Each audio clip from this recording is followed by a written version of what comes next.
Start. सभापति महोदय, अगली पंचवर्षीय योजना पर अपने विचार प्रकट करते हुए मैंने भ्रष्टाचार ही समाप्त करने की और सदन का ध्यान आकर्षित किया था। मेरा यह मानना है कि यदि इस देश से भ्रष्टाचार दूर नहीं होगा तो हम अपने उद्देश्य में सफल नहीं हो सकते और न ही अपने लक्ष्य को प्राप्त कर सकते हैं। आज तक जो होता रहा है उसमें एक सबसे बड़ी बाधा हमारे सामने यह आई है कि अधिकारियों का ध्यान गांव की ओर नहीं है, उनका ध्यान शहरों की ओर अधिक रहता है।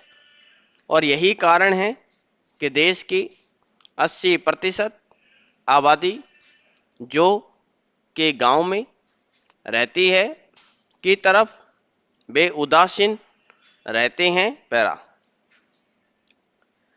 महोदय, मेरा सबसे पहला सुझाव यह है कि सरकारी अधिकारियों को समय समय पर गांव में जाकर वहां के लोगों की समस्या को समस्या की जानकारी प्राप्त करनी चाहिए और उनकी कठिनाइयों को दूर करने का प्रयास किया जाना चाहिए। कुछ ऐसी व्यवस्था होनी चाहिए जिससे कि हर अधिकारी प्रत्येक वर्ष कुछ दिन तक देहातों के अंदर जाकर रहे और उन लोगों के सीधे संपर्क में आए। इससे योजनाओं को कार्यान्वित करने में बहुत सहायता मिलेगी। एक दूसरा सुझाव मैं यह देना चाहता हूं कि अधिकारियों को काम करने के लक्ष्य दिए जाएं और ये लक्ष्य निर्धारित समय में पूरे किए जाने चाहिए।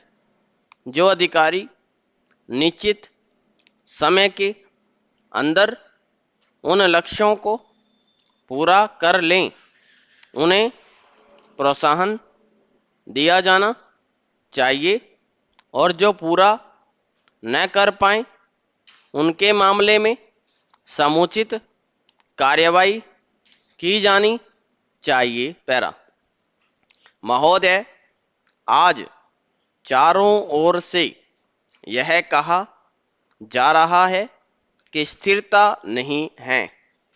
स्थिरता के लिए शांति और व्यवस्था का होना बहुत आवश्यक है। यदि देश में शांति और व्यवस्था होगी तो हमारी योजनाएं सुचारू रूप से चल सकेंगी।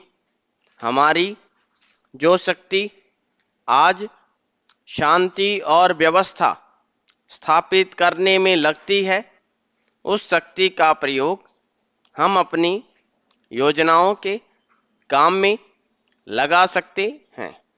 हमारा अनुभव बताता है कि इस देश में किसी एक आदमी या दल की मनमानी नहीं चल सकती और उसे चलने भी नहीं देना चाहिए।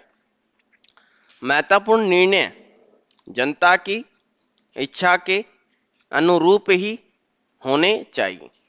जहां तक दूसरे कार्यक्रमों का संबंध है उसके लिए आवश्यक है कि सभी दल इस मामले में आपसी सहयोग के साथ निर्णय लें, अन्यथा देश में अशांति अव्यवस्था हो सकती है। इसलिए यह अत्यंत आवश्यक है कि इस बात को पूरी गंभीरता से लिया जाए। पैरा।